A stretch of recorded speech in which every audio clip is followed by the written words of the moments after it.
Hello everyone and welcome to Madeira, a place renowned for its breathtaking scenery, incredible hikes and many hidden gems waiting to be explored. So today we are on a journey to try and uncover some of the best hidden gems in Madeira, from hidden levadas to terrifying tunnels, finishing up with my personal favourite hidden spot in Madeira. So kicking off our list at number 10 is Miradouro do Guindaste. This observation point offers stunning panoramic views of the rugged cliffs that Madeira is so known for.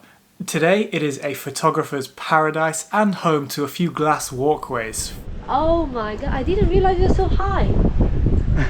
I imagine this place is even more perfect at the sunrise. As you may know, Madeira's sunrises are something else entirely. At number 9 we have the beautiful Capella de Nossa Senhora de Fátima.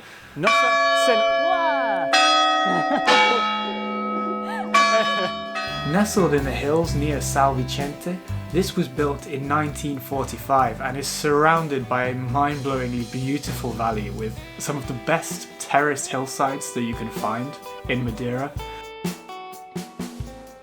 At number 8 are the intriguing Ruínas de São Jorge. As you may know, Madeira doesn't have many beaches. That's one thing about its crazy cliffs that plummet into the ocean. Not much space for a nice sandy beach. This one is not a sandy beach, that one is reserved for Seixal, which is the most famous and very unique black sand beach over the other side of the island. This one is a stony beach, but it's an incredible spot to sit and watch the rough waves of the Atlantic Ocean crashing against the shore. At number 7 we have one of the most hidden of hidden gems, I think, in this video, as we kind of stumbled across this by accident. We were staying around this area and decided to explore it one day, but this is Levada dos Maracós. This levada is much more secluded than any of the other levadas on the island. It goes through lush forests. It also seems to go through just people's gardens at some point and their farmland. It's such a personal insight into the lives of the locals, and it was very interesting to see this part of Madeira that you don't really see a lot of the time when going on holiday to this place and just going to the popular places. Next up at number 6 is Roca do Navio, located very close to the popular town of Santana.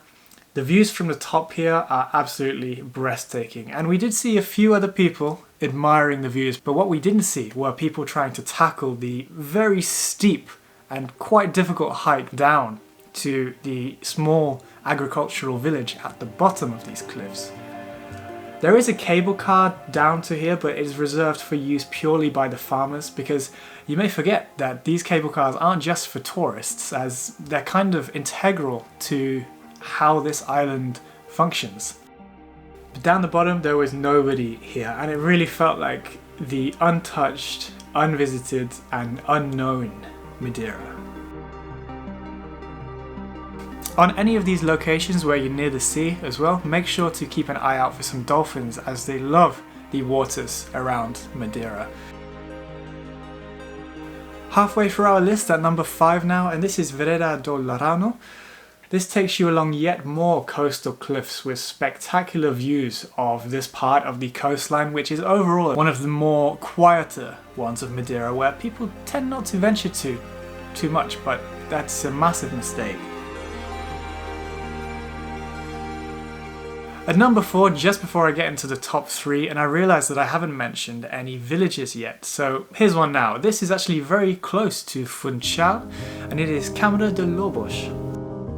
Câmara de Lobos translates to the Chamber of Sea Lions, because it used to be very popular with sea lions. Unfortunately, they're not really there anymore, but it's still a village full of vibrant houses and traditional fishing boats. And here you can also find a lot of artwork on the doors, which in my opinion is almost like the lesser known cousin of the painted doors in Funchal.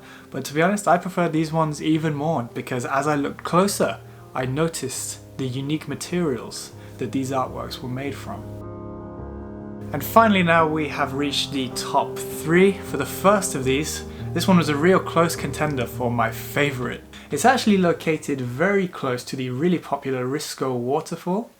But to get here we walked down the cliff a little bit onto this old lavada, and this one was completely empty of people.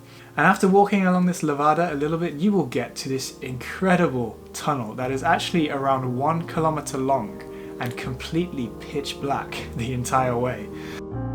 One thing to note, this tunnel is a little bit wet, so maybe do prepare to get some wet feet at points. I got wet. Oh, you got wet? I got wet. Yeah, it is wet. Just gonna have to go for it. That's how you got me. Oh, what the hell? I give up. I give up. No, it's impossible to stay dry there. Oh, Elida is incredible.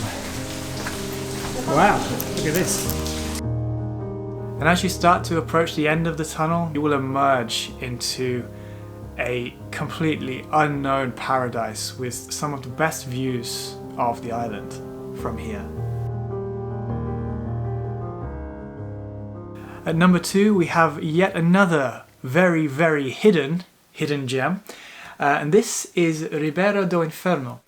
To get here we have to walk along the old road that was once the main road that looped around the island. It's kind of like a unique trip back in time to a forgotten place, and you can kind of put yourself in the position of the people who would have been visiting this island all those years ago and driving on this very road that has just been forgotten about. It's inaccessible to cars today, but the roads do still exist. It's just that these parts have been bypassed in favour of much more efficient and well-made tunnels that cut through the cliffs instead of around them. It's very leaky. So you will reach this beautiful natural gorge with the old road and the new one directly above it, and this is just such a historical place, and that's why I love it. And finally, for my number 1 absolute personal favourite hidden gem on Madeira is... Actually, before I tell you, I apologise about this, but I just wanted to say thank you so much for watching the video. If you are enjoying the video, please do consider leaving a like and maybe subscribing. It really means a lot. And I do have lots of new content coming up from Europe very, very soon. So I'm not going to waste any more time. Let's get back to the video and back to my number 1 spot, which is Acadas da Cruz. This is located right at the far western side of the island, which in general is a much more secluded area. Many people don't venture all the way over to these cliffs here, but these are some of the most dramatic cliffs on the entire island. And what you may notice is if you look over this cliff, there is an old agricultural village down the bottom. Now you can walk down the cliffs to this village, but this is also home to the steepest cable car in Europe. It's actually a 98% incline at points, which is insane. So obviously how could we resist taking the cable car down, and also to save our legs, which was much needed.